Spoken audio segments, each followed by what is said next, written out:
দেখুন, বরিশাল বিভাগের যে ৬টি জেলা আছে সেই ৬টি জেলায় কিন্তু এবছর ৩২৮টি কোরবানির হাট বসেছে এবং রাত পোহালেই কিন্তু পবিত্র ঈদ আজহা এবং এই ঈদকে কেন্দ্র করে কিন্তু এখন শেষ মুহূর্তের বেচা বিক্রিতে জমজমাট কিন্তু কোরবানির হাটগুলো। এই মুহূর্তে আমি আছি বরিশাল নগরীর কাউনিয়া এলাকার একটি হাটে এবং এখানে কিন্তু আমরা দেখছি যে ক্রেতা এবং বিক্রেতাদের কিন্তু সমাগম এখানে আমরা দেখছি এবং সবাই কিন্তু আসলে শেষ মুহূর্তে নিজের পছন্দের যে পশুটি আছে সেটি কিনতে কিন্তু এই হাটে ভিড় করেছে। আমরা এই হাটে যারা ক্রেতা এবং বিক্রেতা আছে তাদের কাছে জানবো যে কত দামে আসলে তারা এই কোরবানির পশু বিক্রি করছে বা কিনছে। চলুন আমরা একটু হাটটি ঘুরে দেখি।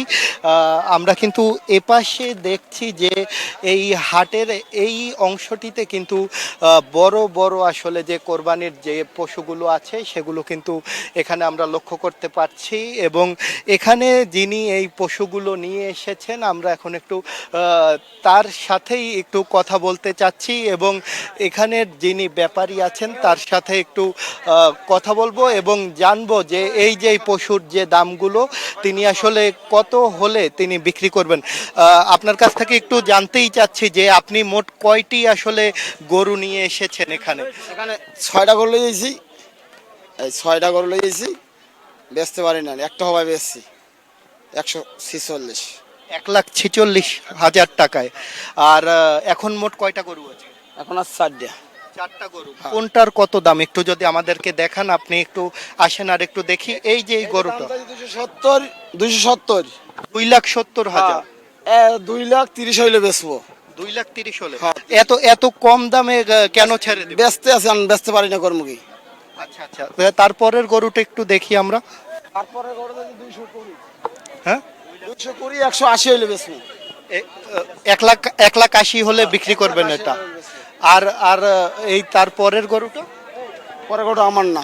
আচ্ছা আচ্ছা, আমরা আমরা দেখছি কিন্তু আসলে কম দামে কিন্তু যারা ব্যাপারী আছে তা গরুর তারা কিন্তু ছেড়ে দিচ্ছে গরুগুলো এবং যাতে বেচা বিক্রি যাতে শেষ মুহূর্তে কিছুটা লোকসান হলেও কিন্তু তারা গরুগুলো বিক্রি করে দিচ্ছেন আমরা দেখছি। আমরা এখানে কিন্তু ক্রেতা বিক্রেতা কিন্তু সবাইকেই দেখতে পাচ্ছি।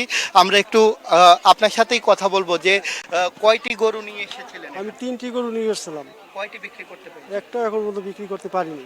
আচ্ছা, কোন কোন গরুগুলো আপনার একটু দেখি। যেমন এই একটা আছে, আমি ৯০,০০০ টাকা চাইছি, খাঁটি ৮৫,০০০ টাকা হলে বিক্রি করবো। আমার খরচপাতি বিভিন্ন নিয়ে ৮৫,০০০ হলে আমি ছাড়বো এটা। এই। আর লাল গরু একটা আছে, আচ্ছা, লাল গরুটা ১,১০,০০০ চাইছিলাম, কিন্তু সেটা বিক্রি করতে পারিনি এখন বলতে। আচ্ছা, ক্রেতারা কি সারা দিচ্ছে না তা বলুন? ক্রেতা সারা দিচ্ছে বলতে আসে যায় দেখে, এইটাই, এছাড়া কোনো মানে দামাদামি করতে ঘোরে খালি। আমরা আমরা কিন্তু দেখছি যে আসলে ক্রেতা এবং বিক্রেতারা কিন্তু শেষ মুহূর্তে এখানে আসছেন, তবে যারা বিক্রেতা আছেন তাদের কিন্তু অভিযোগ যে তারা আসলে বিক্রি করতে পারছেন না, কারণ ক্রেতারা কিন্তু বিভিন্ন সময়ে আসলে তারা গরুগুলো দেখেই চলে যাচ্ছে। আমরা একজন ক্রেতাকে পেয়েছি, আমরা একটু জানতেই চাচ্ছি যে আপনি যে গরুটা যে কিনলেন কত টাকায় আসলে এটি দরদাম করছেন বা কত হলে নেবেন? দরদাম চলতেছে আসলে, ব্যাপারীরাও ছাড়তেছে না, আর যারা কাস্টমার আছে তারাও দাম কমাইতেছে বা বলতেছে না, যার জন্য বেচাকেনার পরিমাণ একটু কম, কিন্তু গরু পর্যাপ্ত অনেক, আর বেচাকেনা কম, কাস্টমারের সংখ্যাও কম। দেখা যায় ৮০, ৭০, ৮০ এরকম চলতেছে। আচ্ছা, আপনি আপনি কততে কিনলেন? এটা আমি কততে কিনলাম, ৮০,০০০ টাকা মনে হয় দাম পড়ছে। উনি ৮০,০০০ টাকায় কিন্তু এই গরুটিকে কিনেছেন বলে দাবি করেছেন। এছাড়া আপনি কি কোনো ভেড়া বা যে ছাগল খাসি কিনেছি আরো। খাসি কিনেছেন? হ্যাঁ, খাসি। কত টাকা দাম নিয়েছেন? ১৩,০০০ টাকায়। ১৩,০০০ টাকায় একটি খাসি কিনেছেন। আর একটা ১৯,০০০ টাকা কিনেছি। দুইটা খাসি কিনেছি, একটা ১৯,০০০ টাকা আর একটা ১৩,০০০ টাকা। গরু কিনছি ১,২৫,০০০ টাকা একটা, আর ৮০,০০০ টাকা একটা। উনি কিন্তু গরু দুইটা খাসি। উনি কিন্তু মোট ২টি গরু এবং ২টি খাসি কিনেছেন বলে কিন্তু দাবি করেছেন এবং ইনি কি আপনি সাতক্ষীরা থেকে এসেছেন? আমরা একজন ব্যাপারীকে পেয়েছি যিনি সাতক্ষীরা থেকে এসেছেন। আপনি কয়টি গরু নিয়ে এসেছেন? 10টা গরু নিয়েছিলাম, কয়টি বিক্রি হয়েছে? আচ্ছা 5টা 5টা বিক্রি হয়েছে, 5টা আছে। 5টা আছে, এই বাকি 5টা কত হলে ছাড়বে?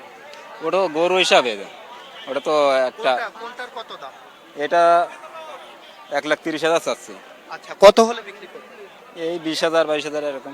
1,22,000 হলে বিক্রি করবেন, মানে প্রতিটা গরুতেই 10-15 হাজার টাকা করে কম নেবেন নাকি? হ্যাঁ, যারা এখানে যারা ক্রেতা বা বিক্রেতা আছেন তারা কিন্তু আসলে শেষ মুহূর্তের যে সুযোগটি সেই সুযোগটি কিন্তু তারা নিচ্ছেন, এবং একে তো যারা বিক্রেতা আছেন তারা যেমন প্রতিটা গরু প্রতি 10 থেকে 15 হাজার টাকা কিন্তু দাম কমাচ্ছেন, ঠিক তেমন সেই সুযোগটাই শেষ মুহূর্তে লুফে নিচ্ছেন ক্রেতারা, এবং তারাও কিন্তু কম দামে যাতে যাতে গরুটা পায় সেই কারণেই কিন্তু তারা এই শেষ মুহূর্তে আসলে এই বেচা কেনা করছেন। বরিশাল বিভাগে যে 328টি যে কোরবানির গরুর হাট আছে সেখানে কিন্তু 136টি ভেটেরিনারি মেডিকেল টিম তারা কিন্তু গরুর স্বাস্থ্য পরীক্ষা করছে। এর পাশাপাশি আমরা প্রাণী সম্পদ অধিদপ্তরের সাথে কথা বলছিলাম, তারা যেটা বলেছে যে এবার বরিশাল বিভাগে পশুর যে চাহিদা তার চেয়ে কিন্তু খামারিরা বেশি পশু লালন পালন করেছে, এর ফলে চাহিদার পরও কিন্তু অনেক পশু থেকে যাবে বলে কিন্তু জানিয়েছে প্রাণী সম্পদ অধিদপ্তর। এতটুকুই ছিল বরিশাল থেকে, আমার কাছ থেকে সব শেষ।